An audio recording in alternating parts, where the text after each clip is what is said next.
Il ministro degli esteri, onorevole Angelino Alfano, e della difesa Roberta Pinotti hanno illustrato in Commissione Difesa ed Esteri della Camera dei Deputati i dettagli dell'impiego dei nostri militari verso le coste libiche per contrastare il fenomeno immigratorio verso la Sicilia. L'Italia è pronta a schierare le navi militari davanti alla Libia, una nave logistica e un pattugliatore supporteranno la Guardia Costiera locale. Sulle recenti prese di posizione di altri governi europei a dire no all'accoglienza dei migranti abbiamo sentito onorevole Moscat, componente della Commissione Difesa della Camera.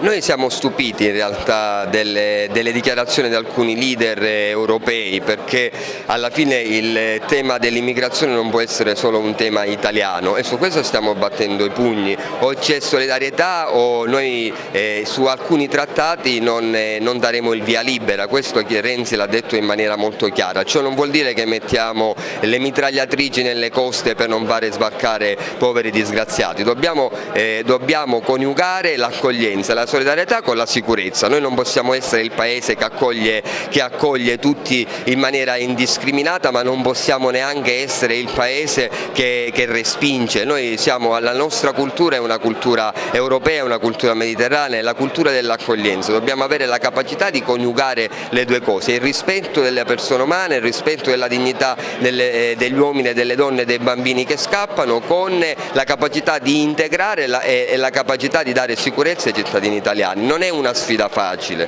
questa è una sfida difficilissima, però non ci sono strade alternative che quelle difficili. Chi predica solo per ragioni di slogan l'idea di rimandiamoli tutti a casa, chiudiamo le frontiere, dice qualcosa che non solo è anacronistico, è irrealizzabile, lo fa semplicemente per attirare qualche voto. Chi governa ha la responsabilità di saper coniugare le varie esigenze, è quello che è la strada più difficile e noi dobbiamo intraprendere la strada più difficile e dare soluzioni serie.